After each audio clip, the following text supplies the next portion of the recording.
जनाब अब्दुल कादिर पटेल साहब।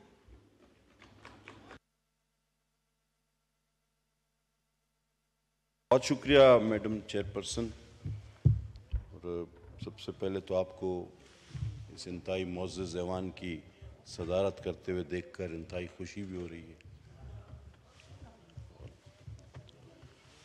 Madam chairperson, इंसान की जिम्मेदारियां वक्त के साथ साथ तब्दील होती हैं और हर शख्स को अकॉर्डिंग टू रिस्पॉन्सिबिलिटीज एक्ट करना चाहिए। जब अपोजिशन में थे तो अपनी बात रखते थे और जब कांधों पर जिम्मेदारियां आई तो बजाय ज़्यादा बात करने की कोशिश करते हैं कि कम वक्त में ज़्यादा काम हो जाए। अक्सर दोस्त गिला करते हैं कि आप ज़्यादा बोलते नहीं। मैंने कहा दो वजूहात हैं, एक तो काम ज़्यादा और बातें कम, और दूसरा फिर हमें पीठ पीछे बात करने की भी आदत नहीं। हम उस शख्स या अशखास के बारे में क्या बात करें जो अपना डिफेंस ना कर सकते हो या बैठे ना हो। ये पूरा ऐवान थ्रू मीडिया, पूरा पाकिस्तान इस बात का गवाह है कि जब वो हुकूमत में थे और नाऊज़ बिल्लाह फिरौनियत में थे तो अल्लाह का शुक्र है हम अपना मौक़िफ़ खुल के डट के सबके सामने रखते थे। तो बहरहाल मैडम चेयरपर्सन, लेकिन हालात कुछ न कुछ कहने पर जरूर मजबूर कर देता है, इंसान का दम घुटने लगता है। एक सियासी कारकुन के नाते लड़कपन से सियासी सफर का आगाज किया, लेकिन सफर का जब आगाज किया तो सामने ज़िया-उल हक खड़ा था अपने तमाम जबर इस्तब्दाद के साथ।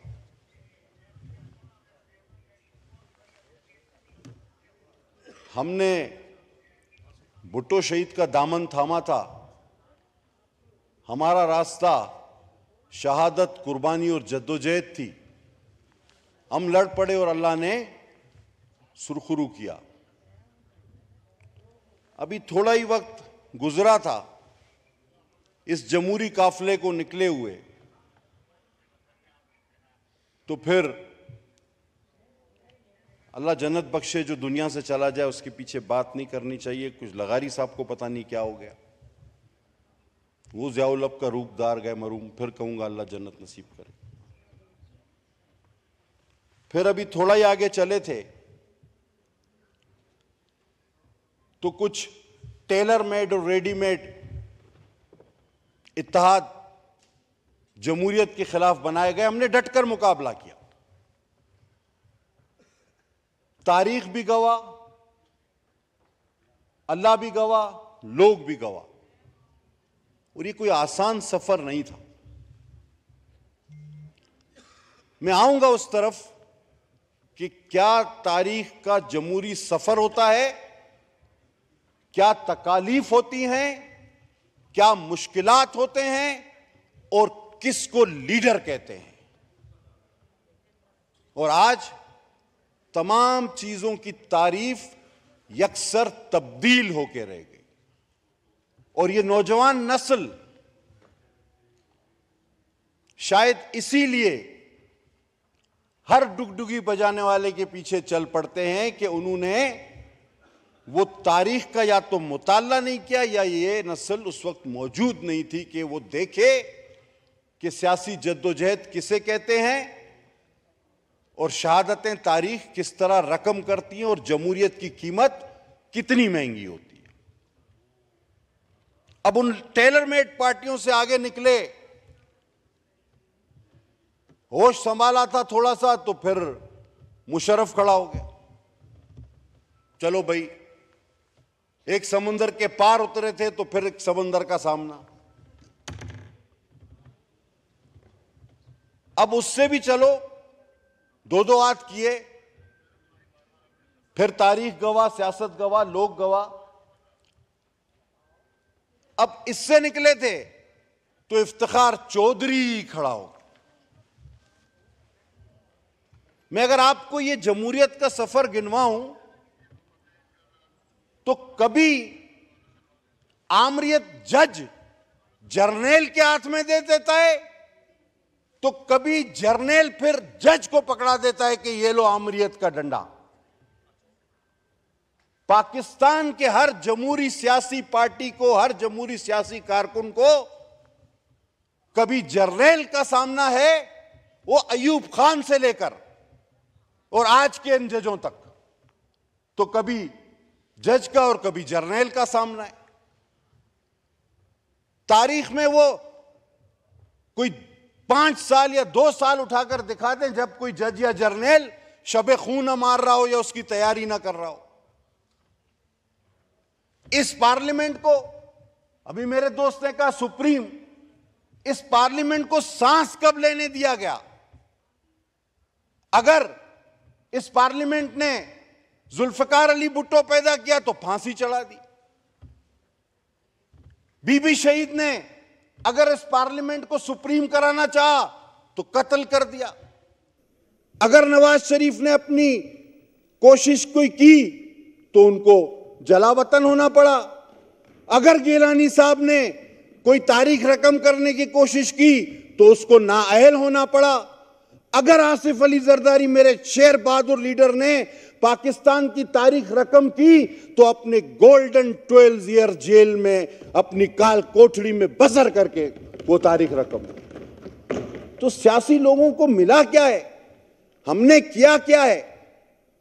आप भी, हम सब गली गली घर घर जाएं, अवामी सियासत करें, लोगों की मिन्नतजारी करें, उनके मसले हल करें। किसी का अस्पताल हो, वो नहीं मानते कि आप लेजिस्लेशन के लिए आए हैं कोर्ट में, पार्लियामेंट में। हर शख्स अपना ही हक समझता है और हम उसका हक तस्लीम करते हैं। जिस तरह अभी बलोच साहब ने कहा कि बिजली भी नहीं है तो भी हमारी जिम्मेदारी, गैस नहीं है तो भी हमारी जिम्मेदारी, पानी नहीं है हमारी जिम्मेदारी, जाती झगड़ा है उनका हमारी जिम्मेदारी। और जब पार्लियामान के ये अरकान इतनी जद्दोजहद के बाद सो कॉल्ड इस सुपीरियर पार्लियामेंट में आते हैं तो एक बाबू, मैं तो बाबू ही कहूंगा, ये सारे कोई इंटर पास है, कोई ज्यादा ज्यादा एलएलबी किया हुआ है, लाखों लोगों के वोट लेकर आओ तो ये लोग आपकी इस सारी सुपरमेसी को इस तरह खत्म करके रख देते हैं जिस तरह की जी कोई बात ही नहीं। बस कोई कोट पहन के आया यूं सीधा अपने आप को सरिया लटकाया हुआ, जी ये मैं सही समझता हूं। भाई तुम किस तरह सही समझते हो, कैसे सही समझते हो? किसने इख्तियार दिया तुम्हें कि पूरे पाकिस्तान की मुस्तकबिल की का फैसला कर दो, उसकी तारीख बदल के रख दो? मेरे कुछ सवालात। अभी जो आपके पास एक फैसला आया है, कल भी मैं अपने हलके में था, मुझसे लोग पूछते हैं, मुझसे सब आवाम पूछती है, हम आपसे पूछते हैं, हम आपस में सुलह मशवरा करना चाहते हैं कि ये मुल्क में किस तरह का निजाम लाने की कोशिश की जा रही है। खुदा ना खास्ता, अल्लाह ना करे मेरे शुभात गलत हों, मैं तो इस मुल्क में तकसीम देख रहा हूं कि अगर आप किसी 1-2 सूबों को इलेक्शन में ले जाएं, वो 2 को न ले जाएं, वो पहले ही बलूचिस्तान और सिंध हमेशा ये कहता है कि जी पंजाब हम लोगों को समझाते नहीं, हम फेडरेशन है। वो कहते हैं जी इनके पास तो इतनी सीटें हैं, ये तो खुद ही गवर्नमेंट बना लेते हैं। और आप चाहे नून की हुकूमत वहां आए या पीपल्स पार्टी की, या फिर ये जो डस्टबिन पहन के घूम रहा है सर पे इसकी, लेकिन सियासत का रुख तो आप मुतय्यन करने जा रहे हैं। और उसके बाद हम सिंधी बलोच क्या करें? बैठ के तमाशा देखेंगे जी हुकूमत तो जो बननी थी बन गई, फैसला जो होना था हो गया। खालिद मक्सी बोले अब लड़े ना लड़े इलेक्शन हमारा क्या, हम क्या मशरकी पाकिस्तान आप हमें बनाना चाहते हैं? आप हमें मशरकी पाकिस्तान बनाना चाहते हैं? क्योंकि वहां भी ये हालात हुए थे। तो अगर 2 सूबों में फिर वहां पर कौन सी निगरान हुकूमत होगी? ये बार बार दोहराए जा रही हैं ये बातें, और मैं क्या करूं कि इस पहराए से बाहर नहीं जा सकता। और आज जब हम कोर्ट में जाते हैं तो बड़ी बड़ी सियासी जमातें जिसका वजीर आजम है और जिसकी सूबों में हुकूमत है, पाकिस्तान पीपल्स पार्टी, जिनकी शहादतें हैं, कुर्बानियां, इनका तो बिल्ली का बच्चा भी नहीं मरा जिनकी दरख्वास्तों पर आप फैसला दे रहे हैं। ये कह रहे हैं कि हमने 20 साल जमहूरी जद्दोजहद की। भाई मैंने तो तुमको चंदा ही लेते हुए देखा है, एक दिन भी कुछ जद्दोजहद में तो मैंने नहीं देखा। मैंने तो नहीं देखा तुम्हारी बस भी छूट गई हो, मैंने आपको पैदल चलते हुए भी नहीं देखा, जेल जाना दूर की बात। वो फिर बोलता है मैं शेर, मेरा ये। मैं आपको एक किस्सा सुनाऊं। एक बार एक चूहा इधर उधर भाग रहा था जंगल में, तो उसको बंदर ने पूछा क्या हुआ है मसला? उसने बोला तुम्हें पता नहीं, वो शिकारी आए, बोलते हम शेर का शिकार करेंगे इसलिए छुप रहा हूं। उसने बोला वो शिकार शेर का करेंगे, छुप तू क्यों रहा है? बोला तुम मेरी मां से जाके पूछो, कहती है मेरा पुत्र शेर है, ये वही वाला शेर है। अरे मां तो सबको शेर बोलती है, उसने दिल पे ले लिया कि मैं शेर हूं। कभी बोलता, कभी भुट्टो, भुट्टो का नाम तो पहले रियासत मदीना, खुदा के वास्ते जान छोड़ दो भाई। और अभी भुट्टो भुट्टो लगाओ, मैं भुट्टो, मैं जुल्फकार अली भुट्टो, मुझे मुर्तजा भुट्टो की तरह मारने की, मुझे ये करने। अरे भाई कोई तुमको, तुम्हारा छरे का पलस्तर 6 महीना नहीं उतरता है, बोलते खड़ा हुआ सर के बल, लगता है टांग पे, 6 महीना टांग ऊपर, बोलता है मैं भुट्टो। यार ऐसा भुट्टो खुदा के वास्ते नहीं करो। वो तो कल दिन गुजर गया, वो जो अजीम शहादत थी, और उस तारीखी फैसले का हम 12 साल से इंतजार कर रहे हैं। ये आइन का आइन, आइन आइन की रट लगाने वाले, ये तो बताओ कि तुम्हारे जज ने इतराफ किया है कि वो अदालती कत्ल था, दुरुस्त करो तारीख को। हर शख्स ने यहां पे अपनी बयान में कहा है कि फैसला करो, जुल्फिकार अली भुट्टो मुजरिम था या उसका जुडिशल मर्डर हुआ, तारीख दुरुस्त करो। मेरा शहीद जिंदा है, जिंदा रहेगा। हां, जिस्म की सूरत में मेरे पास नहीं आ सकता, लेकिन वो जिंदा रहेगा। हमें तारीख दुरुस्त करनी होगी। अब फिर मौजू की तरफ आऊं कि ये सवालात के जवाबात चाहिए कि भाई अगर 2 सूबों में आप इलेक्शन करा दोगे तो निगरां और इम्पार्शल हुकूमत का तो कॉन्सेप्ट खत्म हो गया। और फिर सूबाई असेंबली के इलेक्शन बगैर हल्काबंदी के होंगे उन्हीं 2 सूबों में, और कौमी असेंबली के इलेक्शन हल्काबंदी के बाद।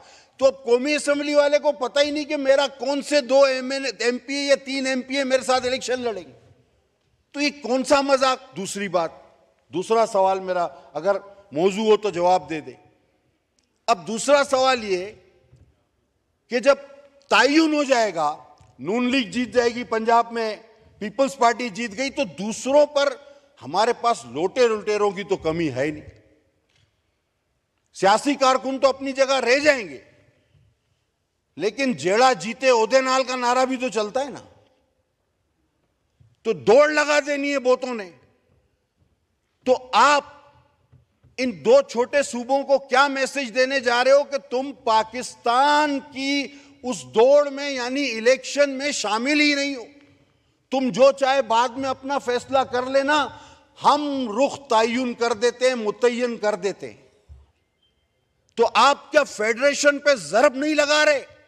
और फिर आप हमें कहेंगे कि जी बलोच बलोच कार्ड इस्तेमाल करता है, सिंध सिंध कार्ड इस्तेमाल करता है। ये कार्ड नहीं, ये आवाज है, ये मैंडेट है, ये पुकार है।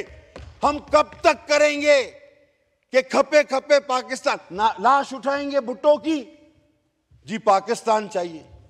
ज़ियाउल हक से लड़ें, अयूब खान से लड़ें, मुशर्रफ से लड़ें, इफ्तिखार चौधरी से लड़ें, डैम का फंड ले जाए जो भाग जाए उससे लड़ें, वो अभी तुमसे लड़ें, और हम बोलें कि नहीं जी पाकिस्तान इंटैक्ट रहना। और आज भी कहते हैं कि सबसे पहले पाकिस्तान। लेकिन पाकिस्तान अगर खुद भी तो सोचे कि हम अपने लोगों को क्या जवाब दें। क्या आपको हर दौर से, हर इलेक्शन से बाहर किया जा रहा है? तुम पर मर्दमशुमारी की शर्त लाजिम है, दूसरों पर नहीं। और अभी एक मेरे मोजिस दोस्त ने जिस तरह कहा कि उसमें तो सबसे पहले मर्दमशुमारी की शर्त आती है। और अच्छा, अब फैसले में तजाद देखें। डटे हुए हैं जी। आईन में लिखा है कि फैसला इलेक्शन 90 दिन के अंदर लाजमी होना है, हर हाल में होना है। अच्छा, तो फिर दोनों सूबों में करा देते ना, इतना ही मसला नहीं। पंजाब में हर हाल में होना है, उसी फैसले में, और अकलियत जो है वो अक्सरियत का फैसला रद्द करते हुए कहती है कि नहीं जी सिर्फ पंजाब में करो। भाई इतना ही 90 दिन का इतना ही मसला था, तो फिर केपी में 90 दिन का नहीं था, पंजाब में था। ये कौन सी मजबूरियां हैं, ये कौन से फैसले हैं?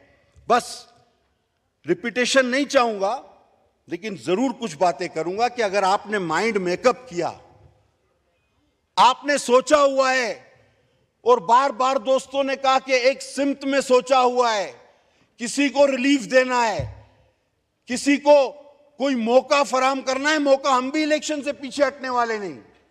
और अभी ये जो कोई कहता ना हम इलेक्शन से लड़ते नहीं, हम कहते हैं इलेक्शन कराना है, तरीकेकार ठीक करो, तरीके से करवाओ। हमने तो अभी सिंध में इलेक्शन कराया, बलूचिस्तान में इलेक्शन कराया, जमानतें जब्त कराई हैं इनकी, इनको नमक बराबर आटे में नमक सीटें नहीं मिली।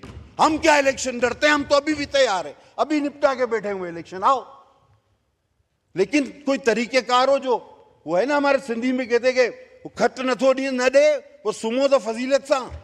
तो बात ये है कि चारपाई नहीं देनी है, नहीं दो, बस सो तो तरीके से ना। तो तरीका तो होना चाहिए, गलत काम का भी तरीका होता है। तुमने गलत माइंड मेकअप किया हुआ तो उसकी कोई जवाब अच्छा बनाओ, कोई दलील अच्छी बनाओ। नहीं जी बस ये करना है। अब पता नहीं कौन सी घर से मजबूर होते हैं लोग, क्या कर सकता है। आगे बढ़ूंगा और समेटूंगा। मैडम चेयरमैन की देखें, ये जो डस्टबिन पहन के घूम रहे हैं और अपने आप को बहादुर कहते हैं, इनकी सियासत, मैं आज आपको एक नई बात बताना। हर एक इसकी सियासत का तज्जिया कुछ और करता है, मैंने कुछ और देखा है। ये ज़हनी मरीज शदीद एहसास कमतरी का शेर, नारे ये भले कुछ भी लगाए। इसने कहा था मैं एहतसाब करूंगा, मैं इंसाफ करूंगा, मैं ये करूंगा, मैं वो करूंगा, मैं ये भी कर दूंगा, मैं वो भी कर दूंगा। 4 साल फिरौन बना यहां बैठा रहा। इसने अपने दोस्त नवाजने के अलावा कुछ भी नहीं किया, और ऐसे मुआहदे किए कि आज उन सियासतदानों की वजह से हम सियासतदान भी शर्मिंदा है। कोई काम इसने नहीं किया, सिर्फ एहसास कमतरी। जरदारी साहब को बंद करूंगा। अच्छा भाई कर लो, कौन सा नया काम करने आए हो तुम? ये तो सबने किया। क्या आसिफ अली जरदारी के जेल जाने से क्या था कि जहनी तस्कीन के मैं ये इनको इतना लोग क्यों चाहते हैं, इनको लोग इतना मानते क्यों हैं, इनकी इतनी इज्जत क्यों है, मेरी क्यों नहीं?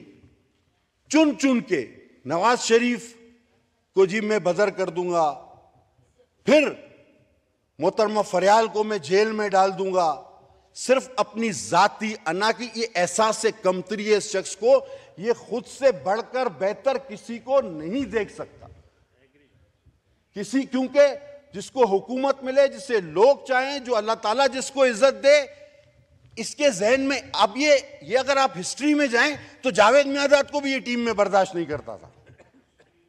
आप तारीख उठा के देखें, ये कासिम उमर को भी टीम में बर्दाश्त नहीं करता था, खेला इससे भी नहीं जाता था।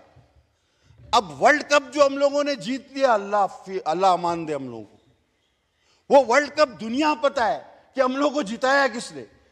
उसमें वसीम अकरम ने विकेटें ली और उसी ने रन बनाए, सेमीफाइनल तक इंतजाम ले गया। ये मेरी तरह कभी उधर भाग रहा था, कभी उधर भाग रहा था, आखिरी बोलता है मैंने वर्ल्ड कप जीता। तो इसका वर्ल्ड कप, हम तो उस जमाने में लड़क पूरा देखते थे, हर एक मैच देखते थे। इसने तो कैच भी छोड़ा था। अभी इसको जो क्या करे, सबसे बुढ़ा यही था, तो इसको इज्जत के तौर पे, बड़ी उम्र के तौर पे कप्तान, खेल की वजह से थोड़ी कप्तान बनाया था, ये बुजुर्ग की वजह से कप्तान था। तो इसको खेल की वजह से बखुदा नहीं बनाया था। ये उन सब में बुजुर्ग आदमी था, बाकी सब इसके बच्चों की उम्र के थे। बोला चाचा कप्तान है ये, चलो। तो चाचा कप्तान ने वर्ल्ड कप क्या पकड़ा, आप इसकी वो तकरीर उठा के देखो, जब इसने वर्ल्ड कप हाथ में पकड़ा। चाचा ने ये नहीं बोला कि टीम ने अच्छा खेला, इंजमाम ने, वसीम अकरम ने। इसका जुमला आय से शुरू होता है, मी पे खत्म। I did that, I did this, I played like this, I was this. अरे हर कप्तान अपनी टीम की तारीफ करता है। मैं चैलेंज करता हूं आप लोगों को और दावत भी दूंगा कि किसी तरह वो वर्ल्ड कप की जो जीतने की बात की, इसकी बातचीत है, वो जरा रिवाइंड करके देखें। इसने एक बार भी नहीं कहा कि टीम ने वी, इसने वी का लफ्ज ही इस्तेमाल नहीं किया। मी आई, अभी तक मी आए में कि सिर्फ मैं और कोई नहीं। अपोजिशन करने को ये तैयार नहीं, इसे चाहिए तो सिर्फ हुकूमत। और जेल जाने से ये कितना डरता है, तोबा तोबा तोबा। इतना काफिर अली से भी नहीं डरते थे जितना ये जेल जाने से डरता है। मैं गुजारिश करूंगा अपनी पीपल्स पार्टी को, गुजारिश बहैसियत रुकने मजलिस शूरा सीईसी मेंबर, और इसको भी कहूंगा कि चलो यार तुम एक बार गिरफ्तारी दे दो, हम तुम जैसा बोलो, हम इलेक्शन जब बोलो जैसा बोलो कराते हैं। मैं गुजारिश जरूर कर सकता हूं, क्योंकि मुझे पता है कि ये एहसास कमतरी का मारा शख्स। और आपको एक और बात बताऊं, ये कहता ना हम इस्तीफे दे रहे, नहीं, ये असेंबली में क्यों नहीं आता, मैं आज आपको असल बात बताऊं। क्योंकि इसको पता है कि असेंबली में अगर बात करूंगा तो मुझे सामने से जवाब सुनना पड़ेगा। ये किसी ऐसी जगह नहीं जाता जहां मनाजरे की सूरत हाल हो। आप गौर कर ले, इसने पब्लिक प्रेस कॉन्फ्रेंस यानी साफियों के साथ एक प्रेस कॉन्फ्रेंस की, एक आध सीधा टेढ़ा सवाल आया, ये गुस्से में उठ के या भाग गया दुम दबा के। ये जलसा करता है तो अपने ही लोग जमा करता है, उसमें एंड टाइम पे पहुंचता है। अपने खिलाफ तो ये बात या मुबाहिसे की सूरत तो पैदा ही नहीं होने देता, अपनी वीडियो रिकॉर्ड करके रिलीज करता रहता है। सामने कोई नहीं हो, ये अकेला हो, कोई बात ना कर सके, ये इसलिए असेंबली नहीं आता। बाकी सब बहाने कि जी मैं इस्तीफा देता हूं, कभी कहता है हमारा इस्तीफा मंजूर क्यों किया, कभी कहता है हम इस्तीफा देते हैं, कभी कहता है मैं इनके साथ बैठने को तैयार, कहता है ये चोर है, इनके साथ बैठने को मैं एक छत के नीचे नहीं बैठूं। तो भाई अपोजिशन में भी तो हम लोग बैठे हुए थे, तो तुमको हुकूमत दे दो, तुम आ जाएगा। तो इसका मसला ये है कि अगर मैं एक बात करता हूं, अगर कोई इसको सोचे, हम कल इलेक्शन कराते हैं, जैसे ये सिंध में बलूचिस्तान में हर जगह हार गया, ये और जगह भी हार जाए, तो क्या ये मान लेगा? अगर कोई समझता है, मेरा उसके लिए एक पैगाम है कि इलेक्शन पाकिस्तान के मौजूदा मसले का हल है, मैं उससे डेफर करता हूं। क्योंकि ये वही इलेक्शन मानेगा कि जिसमें कहे कि मैं जीता हूं, वरना ना खेलेंगे ना खेलने देंगे। तो ये आज भी उसका ये रवैया है कि उसने पाकिस्तान को डिस्टर्ब किया हुआ है, मईशत, इकोनॉमिक, सब चीज को। ये उस वक्त कौन सा इलेक्शन ऐसा होगा जो ये माने अगर इसको डिफीट हो जाए? सबको पता है नहीं मानेगा। ये तो सिर्फ तारीख में कभी भी हो, ये वही इलेक्शन मानेगा कि मैं जीतूं, मैं वजीर आजम बनूं, तो मुल्क चलेगा, सियासत चलेगी, वरना ना मुल्क है ना सियासत है, सब खराब है। और मैं हैरान हूं, आज अगर इसको लाने वाली मशीनरी कोई और थी, मेरे चेयरमैन बिलावल भुट्टो साहब ने उस दिन तफसील से इस बात को कहा कि कितने जर्नल्स की काविशों से इस बुत को तराशा गया था, और अब इसकी पूजा कौन कर रहा है ये देखिए। ओ भाई, ये जज जनरल से निकलो। ये कब तक इफ्तिखार चौधरी और साकिब निसार जैसे रिवायतों पे चलोगे? ये कब तक अयूब खान, ज़ियाउल हक और मुशर्रफ की रिवायतों पे चलोगे? लोगों के मुंतखब नुमाइंदों को उनके इख्तियारात वापस करो। आप कुछ भी नहीं हो, आप एक्ट ऑफ पार्लियामेंट के जरिए बैठे हो। What is supreme court? An act of parliament, am एंड राइट शाहिद साहब? An act of parliament. What is high court? An act of parliament. आप जिस मां बाप से पैदा हो, आप उसी के खिलाफ बात करते हो, अपने मनमाने फैसले करते हो, इतनी मेहरबानियां करते हो कि पाकिस्तान के बिलखुसूस और बिलामूम छोटे सूबे ये सोचने पर मजबूर हैं कि हम पे पहले भी जबर था और हम पे शायद ये जबर जारी रहे। मैं अपनी बात को समेटते हुए ये कहूंगा कि 12 साल हो गए हम एक शहीद के लिए तारीख की दुरुस्तगी मांग रहे और जिसका एतराफ नसीम हसन शाह टीवी पे कर चुका है। ये फांसी नहीं बनती थी, फांसी नहीं बनती। और जहां तक मुझे पता है, शहादत भाई ज्यादा जानते हैं, ये तो केस ही झूठा था। सच्चे केस में भी 109 में शायद अभी तक आज तक किसी शख्स को फांसी नहीं हुई। ये गवाही दे रहे पाए के वकील है माशाल्लाह। सच्चे केस में भी 109 में आज तक किसी को फांसी नहीं हुई। ये तो केस ही झूठा था। हमने 12 साल पहले लिखा कि जनाब तारीख को दुरुस्त करें, सदारती रेफरेंस है। ये 15-15 मिनट के फैसले, इलेक्शन कमीशन को बुलाओ, इनको पैसे दो, नहीं देते तो हमें बताओ। इलेक्शन अभी या तो इलेक्शन कमीशन को खत्म करो, जब फॉर्म भी ये जमा करा रहा है, रद्द भी ये करा रहा है, तारीख भी ये लिख रहा है, फोटो भी ये, अरे भाई मसला क्या, तो खत्म करो। मेरे सीधा सीधा बोलो, कागजात नामजदगी सुप्रीम कोर्ट में दाखिल कराओ। हाँ, कागजात नामजदगी सुप्रीम कोर्ट में दाखिल कराओ, क्योंकि स्क्रूटनी कब करनी है ये भी पता है, किसका इनको एक्सेप्ट करना है ये भी पता है, किसका रिजेक्ट करना है ये भी पता है, पोलिंग कब होगी ये भी दिन दे दिया है। तो इलेक्शन कमीशन वाले रह कहां गए? हाँ, और रिजल्ट का भी पता है, ये भी बता देंगे, ये पहले से बताया हुआ कौन जीता है, कौन आ रहा है, ये वो ये सब जूं का तू। जिस तरह नहीं वो आपकी जगह पे बैठता था, पढ़ा हुआ समझा जाए, तो ये पढ़ा हुआ समझा जाए, पढ़ा हुआ समझा जाए, जो है पढ़ा हुआ समझा जाए। मुझे आज तक नहीं भूलता कि वो एक हम उस दौर का वजीर इंफॉर्मेशन जो एक बिल पढ़ रहा था, उसने कहा कि आई राइज टू, उसने कहा जी पास, पढ़ा हुआ समझ। उसने कहा सर मैं बिल तो पढ़ूं। उसने कहा नहीं पास हो गया, तुम जाओ, पढ़ा हुआ समझा जाए। उसी का वजीर उसको कह रहा था कि यार मेरे को पढ़ने तो दो। वो कह रहा नहीं पढ़ो, बस ये पास है, जाओ इधर से। वो जिस दिन 52 बिल एक दिन में पास कर दिए, तो उसका वजीर खुद कह रहा था यार मैंने बिल पढ़ा नहीं, क्या ये पास हो गया? मुझसे पूछ रहा। मैंने कहा यार अब तुम्हारा वो मतलब तू जान खान हो, अभी क्या बोलूं, साईं समझे तो। मैंने कहा तुम्हारी हैसियत इस वक्त जान खान वाली है, तो तुम जो करो वो जायज है। तो स्पीकर भी तुम्हारा पढ़ो ना पढ़ो, वो परेशान था कि मैंने बिल नहीं पढ़ा, तो क्या ये तो बोल रहा है पास है तो ये हो गया। मैंने कहा भाई सब कर सकते हो आप। तो जब इस तरह के फैसले हों तो तारीख के बहरान जन्म लेंगे। हमारी अभी तो अपील है, हम समझते हैं नाकाबिल अमल फैसला हो जाएगा, मुश्किल हो जाएगा। ये आगे चल के मुल्क में तकसीम पैदा करेगा। सूबों में छोटे सूबों को मजीद एहसास कमतरी का शिकार होंगे। पाकिस्तान की फेडरेशन, जिसके लिए यार आपने, मैं फिर कहता हूं, आपकी बिल्ली नहीं मरी। हमारी शहादत है, हमारा गड़ी खुदा बख्श भरा हुआ है। हमें ज्यादा फिक्र है इस फेडरेशन की, हमें ज्यादा फिक्र है इस जमहूरियत की, हमें ज्यादा फिक्र है इस मुल्क की, हमें ज्यादा फिक्र है एक नुकसान की। तुम्हारा जाता क्या है? तुम्हारा ना कुछ गया है ना कुछ जाएगा।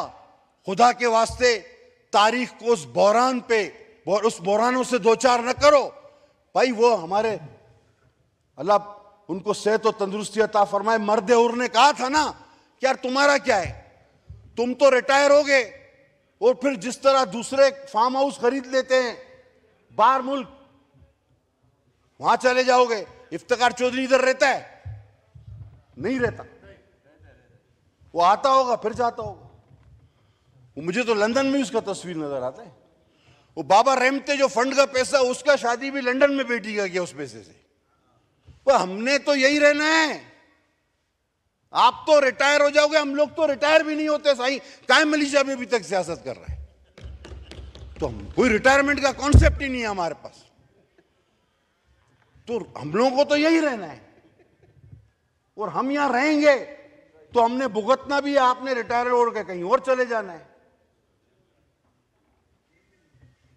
मैडम स्पीकर, आप लोगों को भी, जो अपोजिशन पे मेरे दोस्त बैठे, आप लोगों ने कभी हमें शुक्रिया अदा नहीं किया। आप लोगों ने मैं 2-4 बार देखा है, हमें हमारा आपको शुक्रिया अदा करना चाहिए, बिलखुसूस चित्राली साहब का और सबका। आप लोगों की एक आवाज उस वक्त निकलती थी, point order, point of order, point, फिर आखिरी पॉइंट ऑफ ऑर्डर के बाद खत्म। आज घंटा घंटा तकरीर का मौका मिल गया तो यार शुक्रिया तो बनता है। और शेरो शायरी के साथ और माशाल्लाह बड़े अदबी और सियासी मुबल्लिगाना अंदाज में पूरा पाकिस्तान आपको सुन रहा है, वरना वो पीछे बैठ के point of order, point of order, क्या फायदा था। देखो आपका टैलेंट सामने आ गया, हमें पता चल गया पूरे मुल्क को कि आपके अंदर भी एक फनकार छुपा बैठा है।